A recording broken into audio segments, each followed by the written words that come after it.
네, 여러분 작년 이맘때 전국을 정말 들썩이게 만들었던 아주 끔찍한 사건이 하나 있었습니다. 네. 한 아이가 학교에 오질 않자 이제 경찰이 그 소재 파악에 나섰던 거죠. 알고 봤더니 집에서 학대를 당하다가 숨졌던 바로 그런 끔찍한 사건이었습니다. 네. 게다가 그 친엄마가 그랬던 거여서 또 많은 분들이 그렇습니다. 충격에 빠지셨는데요. 네, 네. 우리가 취약 시즌을 맞아서 가정폭력, 아동학대의 현주소는 어떻고 또 우리가 해야 할 건 없는지 알아보는 시간 마련했습니다. 예, 자세하게 좀 말씀을 좀 들어볼 텐데요. 이분을 좀 소개해드리겠습니다. 경남지방경찰청 최경덕 여성보호계장을 스튜디오에 모셨습니다. 어서 오십시오. 예, 반갑습니다. 안녕하세요. 아유, 반갑습니다. 그러니까 앞서 말씀드린 그 사건, 예. 많은 분들이 또 기억하고 있고요. 맞습니다. 정말로 끔찍하잖아요, 그죠? 예. 1년이 지났습니다. 예. 그 상황을 다시 한번 좀 짚어볼까요? 작년 이맘때 그 인천 경기 지역을 중심으로 해서 네.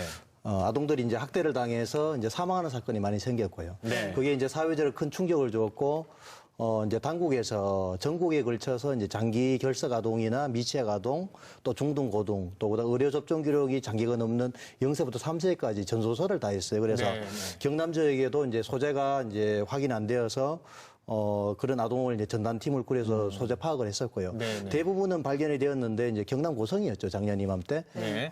이제 물론 뭐 주민등록상이 이제 고성으로 돼 있었고 실질적으로 발생한 건 경기도 용인 지역이었는데 예. 친모가 이제 아동이 이제 말을 듣지 않고 가구를 자꾸 이렇게 흠집낸다는 이유로 애를 때려서 이제 사망에 이르렀는데 그거를 이제 경기도 용인의 야산에 이제 안매장을 해서 네. 나중에 경찰 조사에서 이제 범행 일체를 자백받는 그런 사건이 발생을 했는데 참 대단히 안타깝고 가슴 아픈 네. 사건이었습니다. 참 그렇습니다. 잔인했어요, 정말. 그러니까 아이를 키우는 입장에서 그런 얘기를 들으면 정말 맞습니다. 어떻게 해야 될지를 모르겠더라고요. 맞습니다. 네. 예. 그리고 그 사건이 말씀하셨듯이 장기 결석 아동을 조사하면서 이 세상에 드러난 건데 그 이후에 그런 아동에 대한 조사가 좀 더 꼼꼼하게 이루어졌을 것 같아요. 제도적으로 뭔가 변화는 없나요? 예, 이제 경찰에서는 이제 일단은 그 대응할 수 있는 인프라 구축이 이제 시급한 문제라서 네. 그 학대 전담 경찰관, 네. APO라고 합니다.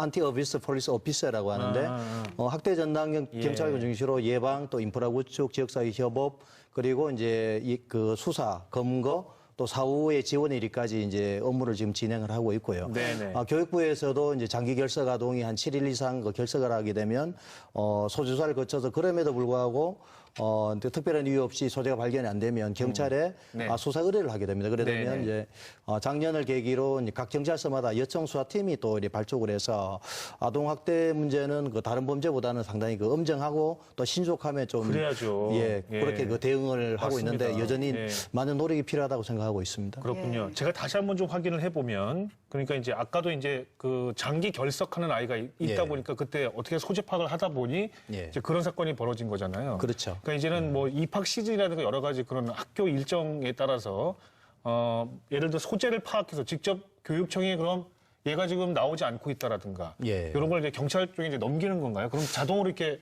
예. 이런 체계가 이제 돼 있다 이런 말씀이신가요? 그렇습니다. 이제 매뉴얼이 이제 만들어졌고요. 예. 그 학생이 이제 올해 같은 경우에도 이제 초등 입학 대상자 중에 예비 소집에 이제 23명이 이제 불응을 했습니다. 그래서 안전하게 이제 다 전원 확인이 되었고 이제 네네. 3월 초가 되면 입학을 할 건데 입학을 하지 않거나 안 그러면 그 기존 초등 재학생이라 하더라도 중학생도 마찬가지입니다. 이제 장기적으로 이제 7일 이상 그 결석을 하게 되면 네. 그 경찰이 이제 통보를 하면 저희들이 이제 그 수사를 진행하는 방법이 있고요. 네. 그 외에도 이제 학대에 대해서 이제 많은 저희들이 그간에 이제 범죄행위라는 그 공감대 형성을 위해서 많이 그 온오프라인상으로 많이 홍보를 좀 홍보를 많이 했는데 하셨죠. 신고가 이제 들어온 경우에 예, 예. 우리 전담경찰관이나 전담부서에서 아동학대는 상당히 그 민감하고 예. 빨리 이제 조치를 해줘야 될 부분이라서 이게 대응을 하고 있습니다. 알겠습니다. 그러니까 이전보다 확실히 좀 체계가 좀 잡혔네요. 예, 그게 아무래도 좀 다행인 것 이제 같습니다. 경찰력이 들어가면 이제 사회 현상에 좀 변화가 많이 있습니다. 그 네, 대표적으로 네. 학교 폭력도 학교 전담 경찰 제도를 통해서 많이 안정화가 되었고요. 네, 네. 그래 특히 저희들 그 경남 경찰청 여성 청소년과는 실종, 뭐 성폭력, 가정폭력, 아동학대, 학교 폭력, 그 청소년 그 가출 소년 보호에 이렇게까지 네, 네. 비교적 그 사회적 약자에 대해서 전방위로 이제 대응을 하고 있는데 한 4년 정도 되었어요. 예. 그 이제 과가 만들어지고 인력이 많이 늘면서 예, 예. 전체적으로는 조금 바람직한 방향으로 가고 있다고 생각을 하고 있습니다. 알겠습니다. 하여튼 이전보다 좀 신속하게 대응이 가능하다는 부분이 좀 다행인 것 같고요. 다시 큰 틀에서 좀 짚어보게 되면 최근 1년간을 좀 보죠. 그러니까 가정폭력이라든가 아니면 이 뭐 아동학대라든가 이런 신고 건수 예. 늘지 말아야 하는데 어떻습니까, 상황은? 가정폭력이 절도 사건하고 이제 가정폭력이 112 신고가 가장 많이 들어오고 네, 있어요. 네, 그래서 작년에 2016년에는 13,995건, 그리고 아동학대 같은 경우에는 신고가 들어온 게 한 674건이 이제 접수가 되었었는데요. 네. 이건 저는 이렇게 부정적으로 보지 않은 이유가 가정폭력 같은 경우에는 이게 심각한 문제입니다. 왜냐하면 방치할 경우에 예. 폭력의 정도가 심해져서 이제 중상해 내지 사망에 이를 수 있는 그렇죠. 상당히 그 위험한 사건이라서 신고를 해달라. 특히 그 피해를 당한 부녀자가 신고를 못하는 경우가 있을 수 있기 때문에 네, 네, 네. 이웃에서 좀 소란이거나 시끄러운 거나 목격을 하면 112를 좀 신고해달라고 저희들이 한 3년 전부터 많이 이렇게 홍보를 했는데 신고 건수가 이제 늘고 있고요. 그에 반해서 현장에 이제 근거를 현행범 체포하는 건수가 이제 비교적 가정폭력 사건 중에서 예, 예. 사안이 크다 볼 수 있는데 그 사건은 2015년보다 한 800건 정도 줄었습니다. 그래서 앞으로 이제 가정폭력 아동학대 신고는 그 주변에서 예. 많이 신고를 해주셔야 이제 근절할 수 있는 그런 테마라고 판단을 하고 그러니까 있습니다. 신고 건수가 는다는 얘기는 그런 일들이 많이 벌어진다라고 보다는 그보다는. 이전보다는 늘었다는 보다는 그렇죠. 좀 오히려 수면 위로 신고하는 올라와야지. 정신이 네. 맞습니다. 그죠? 그게 과거에도 더 이제 좋아진다. 가정폭력, 아동학대는 여전히 있었습니다. 그런데 네, 그게 네. 사회 사각지대에 이제 묻혀 있었던 그렇죠. 거죠. 근데 뭐 우리 그거를 가정일에 왜 끼어드냐는 식으로 그렇습니다. 그런 게 있었고요. 예, 예. 이게 많이 알려져야지 개선도 될 거고요. 그 가정폭력 이제 신고를 할 수 있는 게 저희들이 가장 큰 그 부분이 반드시 112 신고 들어오면 현장에 그 신고 피해자의 안전을 반드시 확인하도록 돼 있습니다. 네. 그것만 되면 이제 큰 사건을 예방할 수가 있거든요. 그래서 그렇죠. 현장에서 그거를 방해하는 사람은 사법 처리를 할 수도 있고 네. 불응할 경우에 저희들이 유형력을 행사합니다. 그게 법적인 이제 제도 장치가 이제 받쳐지면서 네, 네. 현장의 경찰관이 문을 안 열어주면 강제로 부수서라도 그 신고자의 안전을 지금 확인을 하고 있습니다. 그렇군요. 예, 예. 혹시 뭐 최근에도 우리 지역에서 이런 예. 강력 아동학대 사건 있었을까요? 가정폭력으로 이제 부녀자가 사망한 사건이 창원에 얼마 전에 있었고요. 이제 소송자가 안에 네. 했는데, 정말 안타까운 사건이 있었고, 아동학대는 최근에 이제 경남에는 안정화 추세를 보이고 있고요. 경기도 안산에서 이제 지난 2월 18일 날, 계모가 이제 아들을, 예, 배를 그 사건 때렸어요. 봤습니다. 배를 때려, 쪼꼬리를 네. 때리고, 네. 배를 때려서 이제 사망한 사건이 생겼는데, 너무 끔찍해요, 진짜. 정말 뭐 다른 모든 살인 사건이 정말 안타깝습니다만은 예, 예. 사회적 약자, 장애인이나 노인분이나 특히 아동 피지도 못하는 꽃 아니겠습니까? 네, 그래서 네.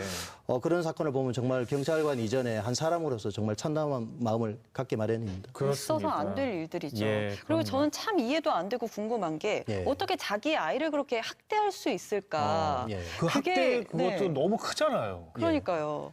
막 죽음에 이르게 할 정도의 어떤 예. 학대라는 게 도대체 진짜 이해가 안 될 때가 있습니다. 뭐 지금 묻지마 폭행, 뭐 작년에도 서울 강남역에서 여성이 이제 살해를 당한 사건이 있었는데 예. 좀 분노 조절이 좀 안 되는 사람들이 좀 많아지고 있고요. 정신적으로 약간 문제가 있거나. 예, 이제 경찰이 물론 사건 수사를 잘해서 근거를 잘하는 것도 대단히 중요한 가치입니다만은 지역 사회가 조금 이렇게 정서적으로 또 이제 이웃에 대해서 좀 관심을 가지고 예. 좀 도움해주면 사람이 이제 좀 벼랑 끝에 몰린달까요? 그런 사람이 줄어들면 아무래도 이제 네. 그런 이제 줄을 거예요. 근데 아동 학대 같은 경우에도 뭐 대부분이 이제 말을 듣지 않아서 또 이제 뭐 경제적인 동기 뭐 핵가족화에 대한 그 가족 해체 여러 가지 원인에서 알코올도 그 중에 한 문제로 삼을 수가 있고요. 네, 그래서 네. 여러 가지 다양한 원인이 존재를 하고 있습니다. 알겠습니다. 자, 그래서 다시 한번 좀 짚고 넘어갈게요. 아까도 말씀드렸죠. 이건 집안일이다. 뭐 참관하지 마라 이런 문제가 아니지 않습니까? 그렇습니다. 예. 자, 가정폭력과 아동학대의 범위 일단 어떻게 봐야 될까요? 일단 가정폭력 같은 경우에는 이제 가족 간에 가족 구성 간에 이제 경제적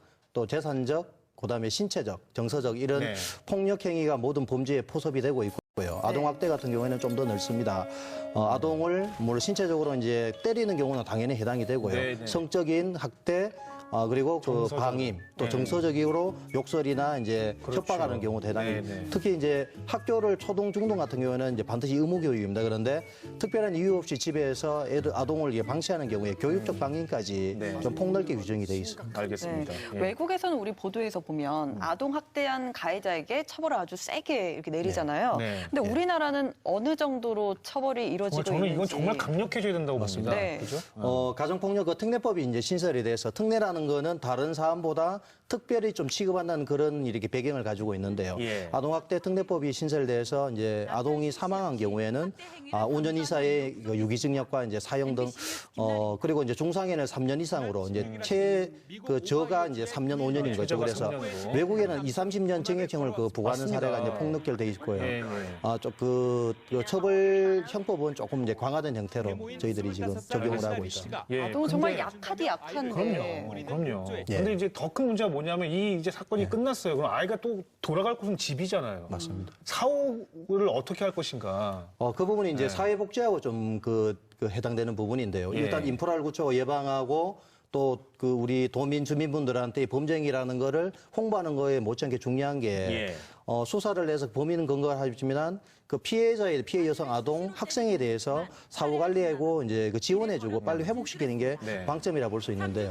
여기에는 뭐 보호시설의 이제 수용이라든지 뭐 그 정신 신체 치료 그다음에 상담 여러 가지 형태가 있을 수 있는데 이런 부분이 이제 앞으로 뭐 지속적으로 좀 많이 확충돼야 되는 여러 가지 파트 중에서 가장 중요하면서도 예산이 좀 들어가는 부분인데 예. 앞으로 계속 개선해야 된다고 생각을 하고 있습니다. 그리고 이 가정폭력이 집안에서만 머무는 게 아니고 이제 다른 사람들이 관심이 좀 필요할 것 같거든요. 뭐 주변 사람들이 아동학대나 가정폭력의 징후를 알아볼 수 있는 방법 예, 좀 구체적으로 있을까요? 좀 말씀해 주십시오. 일단은 폭력을 당하거나 뭐 이제 학교 폭력도 마찬가지고요. 그런 경우에 조금 다르겠죠. 애가 이제 말수가 줄어든지 우울하다라든지 예. 안 그러면 멍자국이 많다라든지 안 그러면 집에서 장기간 보이지 않는다라든지 뭐 이런 경우 이제 아동 학대나 아동이 안 그러면 그 지나치게 이제 겁을 먹고 있다라든지 행동이 부자연스럽다라든지 자꾸 잘 놀란다라든지 이런 정서적인 부분을 일단은 확인할 수가 있고요. 예. 그 지금 그 바로 아파트 같은 경우 이웃 그 바로 앞집 같은 경우도 잘 모를 수가 있지 않습니까? 네. 예. 주변에 사람이 장기간 보이지 않는데도 이렇게 모르는 경우가 많은데 우리가 좀 더 그런 부분에 좀 관심을 가져서 좀 신고를 해주신다면 네. 또 거기에 대해서 관찰해 주신다면 조금 더 좋아지지 않을까 기대를 하고 있습니다. 남의 집 아이라고 해서 그냥 지나칠 게 아니고 좀 그렇습니다. 이상하다 싶으면 이렇게 좀 물어보는 어른들의 자세도 굉장히 중요할 것 같습니다. 작년에 이제 인천 지역이었죠. 11세 소녀가 15km 나가는 소녀가 맞아요. 가스배관 타고 내려와서 예. 슈퍼에 가서 빵을 허겁지겁 먹은 게 사실은 아동 학대 사건에 대한 예. 그게 이제 최초의 사건이었어요. 작년에 이제 예, 커지기 예, 전에. 예. 그리고 나서 뭐 애들이 여러 가지 형태로 이제 사망을 했었고 아까 얘기했던 이제 전조사가 전국적으로 다 걸쳐서 네네. 정말 그 미제 사건이나 영혼이 묻힐 뻔한 그런 끔찍한 사건들이 세상에 드러나게 된 것이었죠. 네, 네. 그렇습니다.